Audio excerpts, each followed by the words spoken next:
Good morning, ladies and gentlemen, and welcome to another edition of the Shred Show Live. I cannot tell you, every time I get to hang out with the incredible ICE Mortgage Technology team and these amazing women, these women who every single time I have a discussion with them, they inspire me, they share value, they share incredible insights into our industry. And now more than ever, change is happening. If you don't already know, you're probably hiding under a rock in this industry, but change is happening. And today, our discussion is going to be all about that. Change can be hard. It can be difficult. But how do you embrace it? If you have the right team, if you have the right support, if you have incredible people like the ICE Mortgage Technology staff helping you, you can do incredible things. And I've got Kerri and I've got Janet joining me for an absolutely amazing discussion today. Ladies and gentlemen, are you ready? Are you ready? It is time to shred.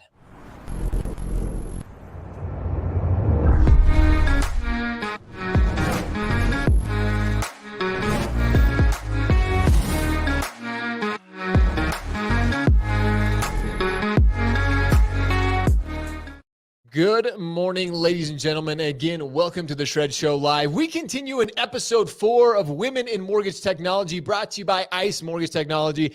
And today, like I said, change is difficult. Change is hard. It's happening. It's the one constant in our industry. And I've got Janet Fell, VP Solutions of Engineering, and Kerri, I'm not even going to try your last name. I'm just going to, Girouard. Is that Girouard, right? You got it. Yes, let's go. We got one thing to start off. She is the VP of Client Success. And these incredible women, like I mentioned, they are continuing to inspire, continuing to help all of us as mortgage professionals continue to succeed, continue to adapt to the change. And I am so excited to have both of you ladies join me for another edition of Women in Mortgage Technology. Ladies, good morning and welcome to the show.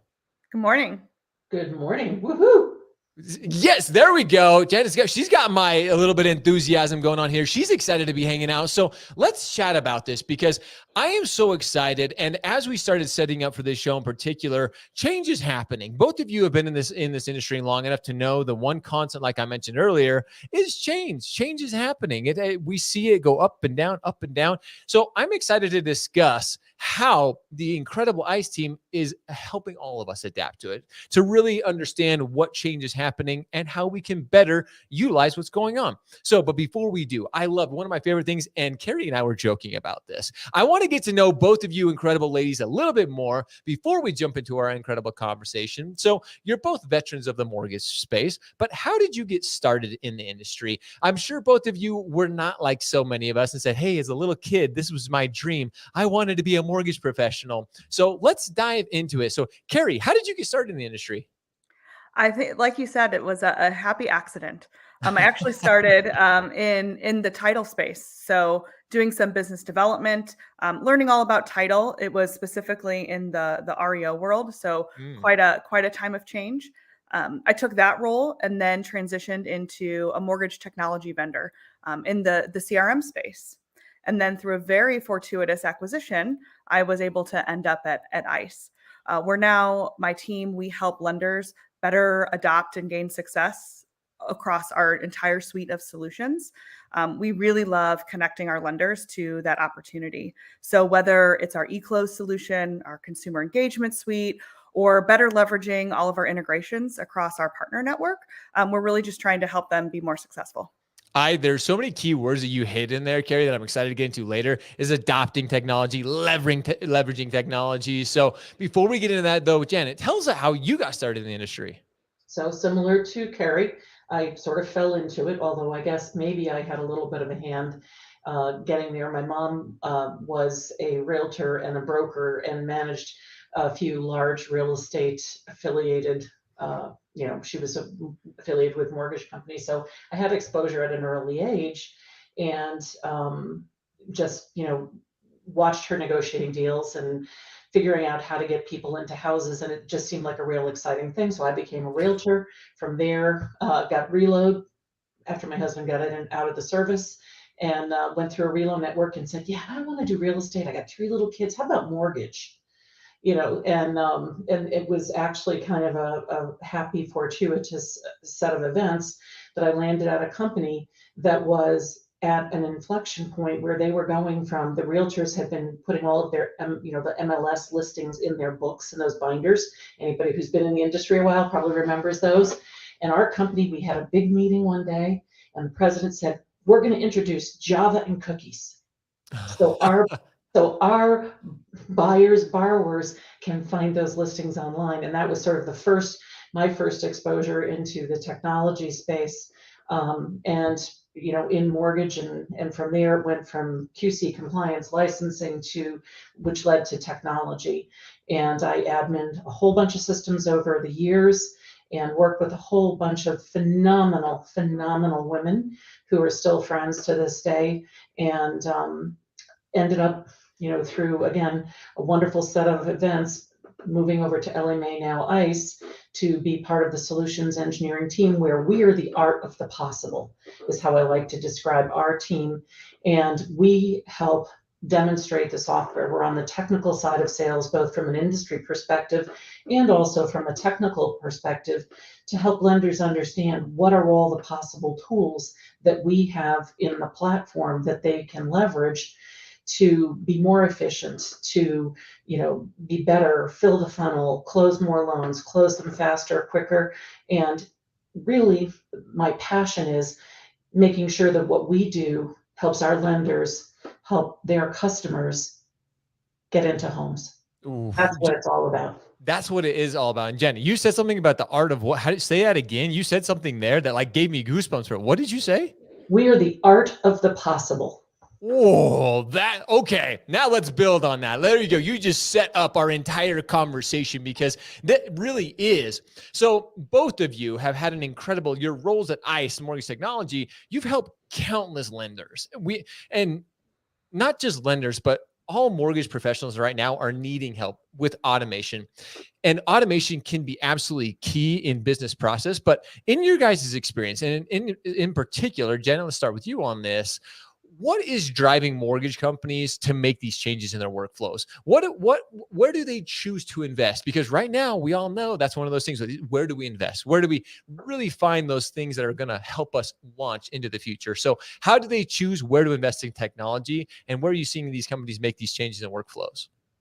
Well, I think it comes down to lenders look at the technology, and I think with everything that you said in your setup about all the change that we've been through, you look at COVID, work from home, record volumes, record low rates. Now we're in the flip side of the wave, where we've got high rates, home prices are up, et cetera, and lenders are really looking at what do they do and how do they decide, where they're going to invest the precious dollars and the time that they have right now. And it kind of reminds me of sailing. If you think about sailing, they're out there, they've got the tide chart, they know the wind and all this stuff, and then boom, a storm hits. And now they've got to have their team ready to go, and they've got to be able to make decisions about, what am I going to change? What technology am I going to bring to bear? I have to trim the sails, I've got to reef the main, bring the jib down, all these things. And they've got to be able to make those decisions very quickly. And it could be going paperless. There still are lenders, believe it or not, who are not paperless. It could be offering hybrid e-close, because they've got customers that don't want to go to a settlement agent's office. I think that the key thing is they need to be thoughtful, and they are being thoughtful about the changes they're making. How quickly, how many changes are they making? And before they jump on the change wagon, we really help them evaluate and coach them on figuring out what's working well. Where are their gaps? What are the issues that they're trying to solve for? And at the heart of it, it's data and metrics. They've got to be able to understand and know, where are my problems, and to be able to focus in on that, so that they can figure out, okay, I'm going to implement this technology, or I'm going to change this process to automate things, so that my processor doesn't have to, click 10 buttons to order flood and fraud and this and that and the other thing. We can automate that, and then let them focus on, higher functioning type tasks. But the end goal of all of it is how to be more efficient for the customer, to give the customer a better experience so that it's more seamless for them, but also to help the internal teams do more with less.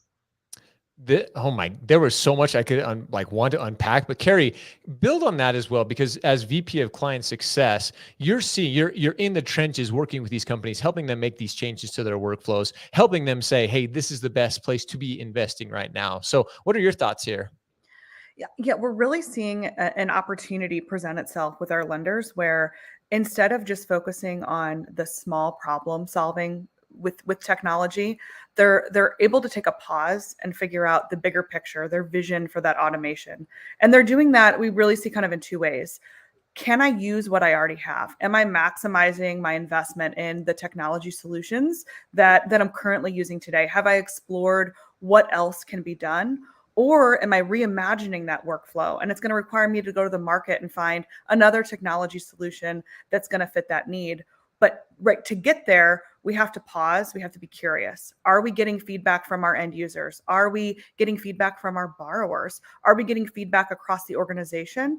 And does everyone at that organization know about how this change and the downstream impact it would have to the bottom line, to the borrower experience, or the experience as an employee at that organization and how technology is helping them to be successful? So I think it's really about figuring out which path you're going to take for that solution, but coming back to that alignment vision of what are we going to do to go forward, and we have the time now to really put some thought to that.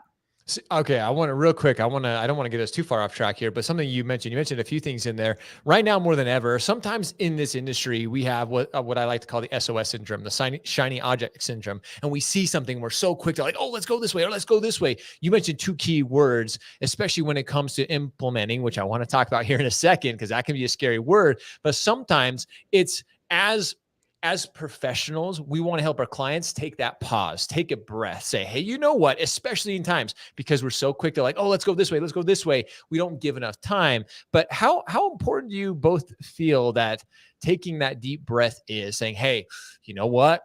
Let's look at this. Let's look at all the possibilities. Let's look at the opportunities here. How critical do you both feel that is right now? Jen, let's start with you on this. I mean, I think it's of utter importance because, as I said, precious dollars, precious time, and really understanding what you're trying to solve for here and whether do I have the technology already in my hands, and is it a simple process change?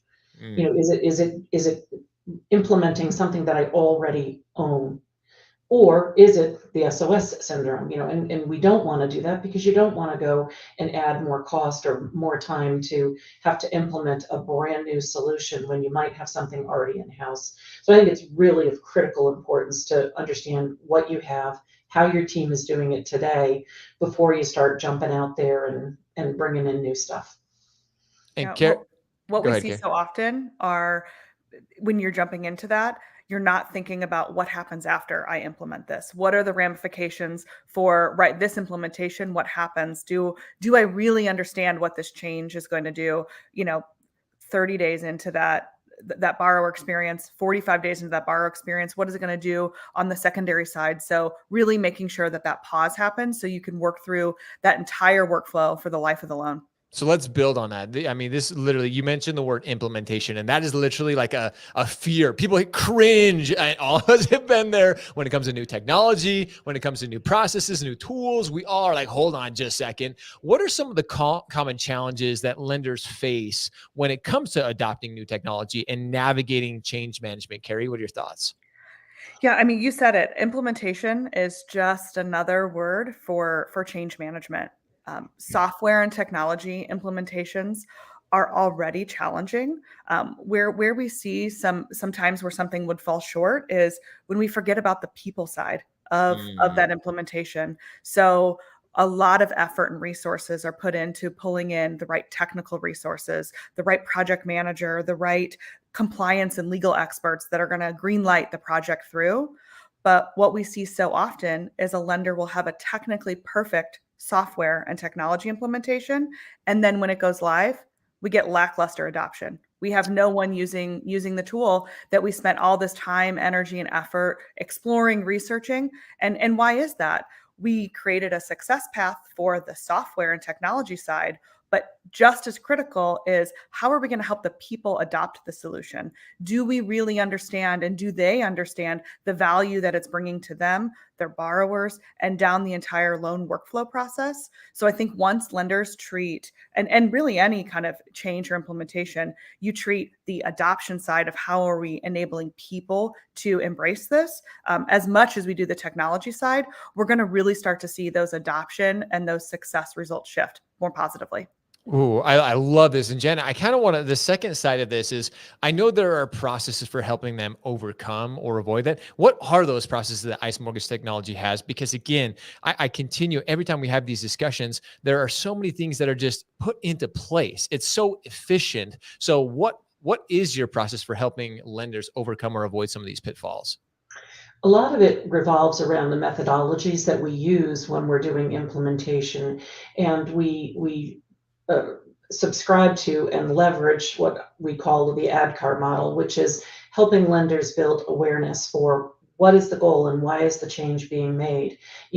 Building desire for the change and building excitement for the change. What is propelling the change, and what's it going to mean for me, the WIFM, for what's in it for me, for Mhm. the end users. Making sure that they have the knowledge, so that they're trained, and everyone from top to bottom in the organization understands, what it's going to mean for me when I have to do this piece of the new process, or I'm involved with this aspect of a new technology. The ability, making sure that they're equipped with, they have training resources, they have procedural documentation, they've got tools, they've got support that they need to be able to make the change. And then the most important thing, and Kerri hit on this, is it's the reinforcement. Helping lenders be prepared. It's one thing to go live, it's one thing to deploy the new tool or procedures, but it's not a one and done thing. We work with our lenders, we coach our lenders on, checking in with their folks. How are things going? Making sure that they've got, built-in support systems. I mean, one of the things that we like to do is have people from across all spectrums of the skill set involved in the change, so that you've got folks that are, I like to say, the barefoot people who, they're really not maybe so good with their technology, all the way through the folks that can wear their slip-ons, and then we've got those that can do Velcro, and then we got the people that are really good with technology and they can tie their shoes. And you've got them together in a pod, working together, helping each other, so that once the new process or technology is deployed, you've got built-in support systems for everybody throughout the organization. And then finally, I'm going to come back to data, because it's all about measuring it and tracking how the change is going, and understanding what are those key metrics that you're going to need, and helping them identify what are those metrics. How do I know this is a success? And we are very good at this. This Ooh. is a strength that we have, huge strength. Oh, so I want to actually stay with you, because you mentioned being able to truly take a look at what success means when we embark on a technology journey, when a lender embarks on that. And I like looking at it as a journey, because it really is. You mentioned along the way, Janet, you mentioned something critical, is having a coach, having a team there behind you, like ICE Mortgage Technology, that can help you down this journey, because you're going to come across speed bumps. You're going to come across forks in the road. So having a team that truly understands, and Kerri, you even mentioned this earlier, but how do you actually measure that success? What does success look like? How do you help them align and drive towards the same goal? Janet, I want to start with you with this.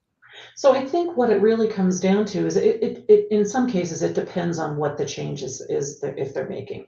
If they're implementing a new software, if they're implementing a new technology into the organization, and I'll just pick on eClose as a really good one, because it's a timely topic right now for, I think, a lot of lenders who are trying to achieve efficiencies and better customer experience. Understanding what that, what we want to achieve here is, how many of our loans can we put through a hybrid eClose process? Could that be 60, 70, 80, 90%? And part of that is evaluating the book of business, working with the lender to look at their book of business and say, how many of the deals can go this path? Mm. And then making sure that they've got the reports, they've got the metrics, that they can see and track and measure their progress towards it, where they can identify if there are maybe some folks that are not on board with the change. To what Kerri was talking about, it's all about the people. Mm. And I think that that's really what change is about people. I mean, it's one thing to change nuts and bolts and plug new things in, but the people that are at the other end of it, whether it's the customer who has to be successful with using the technology, or if it's the internal staff, that's really what it's about for us, is helping them be able to identify for whatever that project is, whatever that change is. This is let's talk about what success is going to look like, and let's make sure that your staff understand that you want them successful so that their customers are also successful. Ooh, Kerri, I'm excited to kind of hear, being that you're the VP of client success. Success is one of those metrics that can be looked at in so many different ways. So as you're having these, and again, I love referencing what Janet said here, is like these coaching, as you're coaching them, as you're guiding them on this technology journey, how do you really help your clients decide what success looks like? No, it's one of the key parts of helping them, implement these changes and make these process shifts that are going to help drive those efficiencies. So let's play out an example that we could have with a lender, which is, Janet, you mentioned, kind of changing the way that you're ordering flood or fraud and taking it from 10 clicks to one. So, right, a tale of two lenders, if you will. The first lender rolls out this technology. They think it's amazing. They roll it out. The team that handles the flood and the fraud ordering wasn't involved in that process. They start to feel really anxious. Are their jobs important anymore? Because they've automated a key piece of their role. They weren't talked to about what the end result of that automation is. What else are they doing in that process to get there? Those employees may feel really disengaged. They're not as committed to helping that loan go through with quality and success. And you may end up with people leaving. You have some attrition, and maybe you have some people who really aren't adopting that new process. And we run into that lackluster adoption that we talked about. A tale of a lender who says, hey team, we're looking at making an improvement to the software. We're going to be able to take you from 10 clicks to one. What could you reimagine with the time that would save you on high value tasks that you can now add to the organization? What other areas can you help us grow volume? Can you help us grow speed to close? Can you help us improve the borrower experience?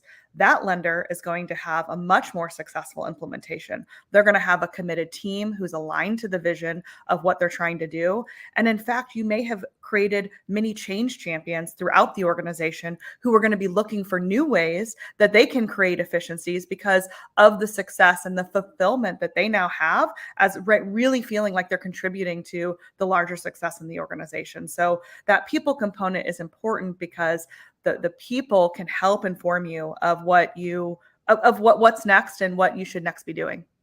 Oh, I love that you even mentioned change champions. Like, that's something that I think that we need to be looking at, because again, as we all know, the one constant in this industry is change. And I want to, as we start to wrap this conversation up here, we've talked about automation, we've talked about implementation, we've talked about success, and both of you ladies have just, again, you're continuing to drive all of these discussions. You're continuing to coach, you're continuing to champion the future and the culture of change. So I want to end with that, because one thing that we can all do is continue to support, continue to collaborate, have these discussions. So what advice do both of you give to lenders on how to embrace the culture of change itself, Kerri? Yeah, change can be scary, but I feel like if we can empower leaders in these organizations to truly understand that vision and have that alignment, and make sure that it's not just a best practice but a standard, that they are responsible for bringing their teams along too. So everyone's job is change management, not just the project team, not just the C-suite in that organization, and celebrate the wins along the way of both the technology path but also the people path. We hit our first loan that did this new milestone. We did 10 loans that hit the workflow. We've had 80% of people log into the new solution this month. That's fantastic. Those wins are so important because it brings the team together and really tells that vision story. And it is really just about making sure that the people feel committed and that you have that aligned vision from across the entire organization. Jen, I'm really excited to hear your thoughts on this too, just because, again, this entire conversation has kind of led to this point. So how do you help these lenders embrace this culture of change? Well, I think it's painting the picture, as I said, the art of the possible, and really thinking about, what will we look like when we get through this change, and embracing and bringing in the boots on the ground folks into that process early on, because they often have a very, very strong opinion about how that change should be affected. And frequently we see at the top, there may not be as big of an understanding or realization of just what some of the challenges are that are taking place. And I think ultimately, and Kerri, I think you hit on this, although maybe not as directly, the most important thing for a lender to do when they're going through a change of any kind is it's all about communication. Communicate, timely, effectively. And it comes back to building the knowledge about the change, building excitement about the change, helping people feel part of the change, and making sure that you're giving them tips and tricks along the way, so that as they're now using the new solution or celebrating the wins, as Kerri said, and celebrating the fact that, hey, we just did X number of loans through our hybrid e-close, and it's only been 30 days or whatever it comes down to. But I think it's a lot about the vision and then communicating it and being a cohesive unit. Oh man, I love that you mentioned there that communication is part of it. Thus, why we're doing what we're doing today. We're communicating, we're sharing, we're creating value for our industry. This discussion has been so insightful, from, like I said, automation, implementation, embracing the culture of change, art of possibilities. You just have to be looking at it from a positive place. Stop fearing, stop worrying, and just go out there and get after it. Right now, we got a comment coming in from Eric. 2 of the best in the industry. Change is inevitable. Embrace it. Absolutely, Eric. Thank you for your comment. And ladies, this has been I agree with Eric. 2 of the absolute most amazing women of mortgage technology. And I cannot thank both of you enough for joining us, for sharing all that you have. And for all of you listening today, for all of you watching, embrace the change. If you have questions, leave a comment below. We'd love to get you in touch with the ICE Mortgage Technology team, because as you have seen, they are focused, they are driven. They want to see all of us succeed. They want to help you. They want to coach you. They want to champion you all through this change, and they can make it happen. Ladies, this was absolutely brilliant. Thank you so much for joining me and for everything you shared today. Thanks, Josh. We enjoyed it.